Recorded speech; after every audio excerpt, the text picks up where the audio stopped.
అస్సలాము అలైకుం వరహమతుల్లాహి వబర్కాతు. మీ ఇంట్లోంచి పేదరికం పోవాలంటే ఈ 5 పనులు చేయండి. మీ ఇంట్లో డబ్బు వస్తుంది కానీ నిలబడడం లేదు. అప్పులు ఊహించని విధంగా పెరిగిపోతున్నాయి. సంపాదించిందంతా వేగంగా ఖర్చు అయిపోతుంది. ఆరోగ్య సమస్యలు, గొడవలు, మానసిక సమస్యలు, ప్రశాంతత లేకుండా పోతుందా? అయితే ప్రవక్త తెలియజేసిన ఈ 5 పనులు చేస్తే మీ ఇంట్లో పేదరికం వెళ్ళి ప్రశాంతత, బర్కత్ మరియు మనశ్శాంతి లభిస్తుంది. మొదటిది అస్తగ్ఫార్ ఎక్కువగా చదవడం. సూర నూహ్ సూర నంబర్ 71 ఆయత్ నంబర్ 10 నుండి 12. మీరు అల్లాహ్తో క్షమాపణ కోరుకోండి, అల్లాహ్ మీకు ధనాన్ని ప్రసాదిస్తాడు, మీ పిల్లలు మరియు మీ పంటల్లో అభివృద్ధిని ప్రసాదిస్తాడు. మీరు చేస్తున్న హరాం పనులైనా పాపాలనైనా వెంటనే వదిలిపెట్టేయండి. మీరు చేస్తున్న పాప పనులన్నీ వదిలేసి అల్లాహ్తో తౌబా చేసుకోండి. రోజు కనీసం 100 సార్లైనా అస్తగ్ఫిర్లా అని ప్రశాంతంగా కూర్చొని చదవండి. అస్తగ్ఫిర్లా అని చదివితే సరిపోదు, మన పాపాలను కూడా విడిచిపెట్టేయాలి, పాపాలకు దూరంగా ఉండాలి. రెండోది బంధుత్వాన్ని కలిపి ఉంచడం. సిలా రెహ్మీ. సహీ బుఖారీ హదీస్ నంబర్ 5985. ప్రవక్త ముహమ్మద్ సల్లల్లాహు అలైహి వసల్లం వారు తెలియజేశారు, ఎవరైతే రిజ్క్ మరియు ఆయుష్ పెరగాలనుకుంటారో వాళ్ళు బంధుత్వాన్ని కలిపి ఉంచాలి. అన్నాదమ్ములు, అక్క చెల్లెలు, తల్లిదండ్రులు, సమీప బంధువులు అందరితో బంధుత్వాన్ని కలిపి ఉంచాలి. చిన్న చిన్న నోట్లకే బంధుత్వాన్ని తెంచుకొని చాలామంది దూరంగా జీవితం గడుపుతూ ఉంటారు. అలా చేయకూడదు. బంధుత్వాన్ని తెంచుకునే వ్యక్తి స్వర్గంలో ప్రవేశించలేడు. తప్పు నీదైనా వాళ్ళదైనా బంధుత్వాన్ని తెంచుకోకూడదు. ఎదుటి వాళ్ళు తప్పు చేసినా నువ్వు క్షమించి బంధుత్వాన్ని కలుపుకోవాలి. ఈ రోజుల్లో చిన్న చిన్న నోట్లకే బంధుత్వాన్ని తెంచుకుంటున్నారు. అన్నంటే తమ్ముడు పడదు, తమ్ముడు అంటే అన్నకు పడదు, అక్క అంటే చెల్లెలికి పడదు, చెల్లెలు అంటే అక్కకు పడదు. మీ రిస్క్ పెరగాలన్నా, మీ ఆయుష్ పెరగాలన్నా బంధుత్వాలను కలిపి ఉంచండి, శిలారహిమి చేయండి.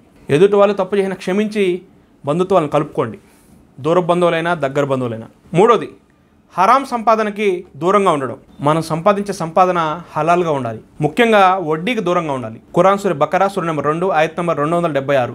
అల్లాహ్ వడ్డీని నాశనం చేస్తాడు, సదకా దానాన్ని పెంచుతాడు. మనం సంపాదిస్తున్న సంపాదన హలాల్గా ఉందా లేదా హరాంగా ఉందా అనేది చూసుకోవాలి. మన ఇంట్లో పేదరికం వెళ్ళిపోయి బర్కత్ రావాలంటే హరాం సంపాదనకి దూరంగా ఉండాలి. హరాం సంపాదనలో బర్కత్ ఉండదు. వడ్డీ, లంచం, అక్రమంగా సంపాదించడం, మోసం చేసి సంపాదించడం, ఇలాంటి వాటికి దూరంగా ఉండాలి. మీరు హరాంగా సంపాదిస్తుంటే డబ్బు రావచ్చు కానీ అది నిలబడదు. ఎంత సంపాదించినా మీకు సరిపోదు. చాలామంది డౌట్ రావచ్చు, హరాంగా సంపాదిస్తున్నా వాళ్ళు బాగానే ఉన్నారు కదా అని. అది ఎంత సంపాదించినా వాళ్ళదే నిలబడదు. ఎన్ని ప్రాబ్లమ్స్ ఉన్నాయో వాళ్ళ ఇంట్లోకి వెళ్ళి చూస్తే అర్థమవుతుంది. బయటకు బాగా కనిపిస్తుంది, లోపల చాలా ప్రాబ్లమ్స్ ఉంటాయి, మీకు అర్థం కాదు అది. నాలుగోది ఎక్కువగా దువాలు చేయడం. ప్రవక్త ముహమ్మద్ సల్లల్లాహు తెలియజేశారు, దువా అనేది మీ ఆపదలను దూరం చేస్తుంది, రాబోయే ఆపదలను కూడా దూరం చేస్తుంది. దువా అనేది ఉన్న ఆపదలను దూరం చేస్తుంది, రాబోయే ఆపదలను కూడా దూరం చేస్తుంది. మన ప్రయత్నాలు మనం చేస్తూ అతి ఎక్కువగా దువాలు చేస్తూ ఉండాలి. చాలామంది ఏంటంటే దువాలకు చాలా దూరంగా ఉంటారు. మీరు అల్లాని అడగకపోతే అల్లాహ్ కోపం వస్తుంది. నమాజ్ అనేది సమయానికి చదవాలి. చాలామంది నమాజ్ పట్ల నిర్లక్ష్యం. ఇంట్లో భార్య నమాజ్ చదివితే భర్త చదవడు, భర్త చదివితే భార్య చదవరు. కొన్ని ఇళ్లలో అయితే భార్య భర్త ఇద్దరు చదవరు నమాజ్. నమాజ్ అనేది సమయానికి చదవాలి, నిర్లక్ష్యం చేయకూడదు. ఇంట్లో భార్య భర్తలు పిల్లలు అందరూ నమాజ్ చదవాలి. మీ ఇంట్లో పేదరికం వెళ్ళిపోవాలంటే అతి ఎక్కువగా దువాలు చేయండి, సమయానికి నమాజ్ చదవండి. ఐదోది సదకా చేయడం. ప్రవక్త ముహమ్మద్ సల్లల్లాహు తెలియజేశారు, సదకా చేయడం ద్వారా మీ ధనం తగ్గదు, పెరుగుతుంది. చాలామంది అనుకుంటారు మేమే పేదవాళ్ళం, ఎదుటి వాళ్ళకి ఎలా సదకా చేయాలని. మీకు ఉన్న దాంట్లో కొద్దిగా అయినా ప్రతిరోజు సదకా చేసే ప్రయత్నం చేయండి. సదకా ద్వారా మీ ధనం తగ్గదు, ఇంకా పెరుగుతుంది. మీకున్న కొద్ది దాంట్లో అయినా పేదవాళ్ళకి సహాయం చేయండి. ఒక పూట అన్నం పెట్టడం అయినా, ఒక గ్లాసు నీళ్ళు ఇవ్వడం అయినా, చిన్న పని అయినా చేయండి. అన్నిటికన్నా ముఖ్యమైన విషయం షిర్క్ మరియు బిదాత్ పనులకు దూరంగా ఉండాలి. మీరు ఎంత పేదరికంలో ఉన్నా, మీకు ఎన్ని ఇబ్బందులు ఉన్నా అల్లాహ్ను మాత్రం వేడుకోవాలి, అల్లాహ్ను మాత్రమే ఆరాధించాలి. షిర్క్ మరియు బిదాత్ పనులకు దూరంగా ఉండాలి.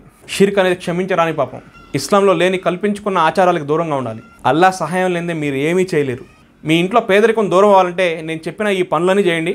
ఇన్షా అల్లాహ్ అతి తక్కువ సమయంలోనే మీరు ఊహించని లాభాలు, ఊహించని ఫలితాలు చూస్తారు. ఇస్లాంలో ఎన్నో ఆచరణలు ఉన్నాయి. కొన్ని ముఖ్యమైనవి మీ ముందు నేను తెలియజేశాను. ఈ వీడియోని తప్పకుండా మీ ఫ్రెండ్స్ మరియు బంధుమిత్రులకు అందరికీ షేర్ చేయండి. ఈ భూమి మీద ఉన్న ఒక అద్భుతమైన ఔషధం జంజం నీళ్లు. ప్రవక్త ముహమ్మద్ సల్లల్లాహు తెలియజేశారు, జంజం నీరు ఏ ఉద్దేశంతో తాగితే దానికోసం పనిచేస్తుంది. జంజం నీరు వల్ల ఎన్నో వ్యాధులు నయమవుతాయి.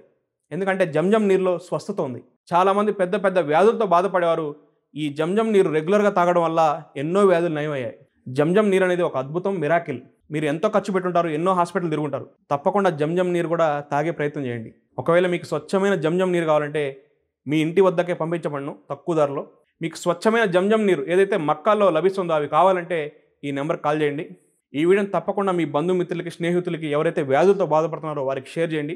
ఇలాంటి మరిన్ని ఇస్లామిక్ వీడియోస్ కోసం నా ఛానల్ సబ్స్క్రైబ్ చేయండి. జజాకల్లాహు ఖైరన్. ప్రవక్త ముహమ్మద్ సల్లల్లాహు అలైహి వసల్లం వారి యొక్క సున్నతైనటువంటి తల్బినాను కూడా తినే ప్రయత్నం చేయండి. తల్బినా అనేది ప్రవక్త మహమ్మద్ వారు వ్యాధిగ్రస్తులకు సిఫార్సు చేసిన ఆహారం. తల్బినా అనేది అనేక వ్యాధులకి ఉపయోగపడుతుంది. తల్బినా వల్ల ఊహించని లాభాలు ఉన్నాయి. చిన్నపిల్లలు, పెద్దలు, ఆడవాళ్ళు ఎవరైనా తల్బినా తినొచ్చు. తల్బినా వల్ల బీపీ కంట్రోల్లో ఉంటుంది, షుగర్ కంట్రోల్లో ఉంటుంది. తల్బినా వల్ల గుండె వ్యాధులు దూరం అవుతాయి, కొలెస్ట్రాల్ కంట్రోల్లో ఉంటుంది. ఇంకా స్త్రీలైతే యూరిన్ ఇన్ఫెక్షన్ దూరం అవుతుంది. పిల్లలు లావు పెరగకపోయినా, హైట్ పెరగకపోయినా, సరిగా తినకపోయినా తల్బినా తినిపించండి. తల్బినా అనేది న్యాచురల్, ఎలాంటి సైడ్ ఎఫెక్ట్స్ ఉండవు. మా దగ్గర న్యాచురల్ సహజ సిద్ధమైన తల్బినా అనేది అందుబాటులో ఉంది. కావాలంటే ఈ నెంబర్ కాంటాక్ట్ చేయండి. తప్పకుండా తల్బినా ఒక్కసారైనా తినే ప్రయత్నం చేయండి. తర్వాత మీరే ఆర్డర్ చేసి మరీ తెప్పించుకుంటారు. కొరియర్ ఫెసిలిటీ కూడా ఉంది. మరి ఆలస్యం ఎందుకు, వెంటనే ఈ నెంబర్కి కాల్ చేయండి.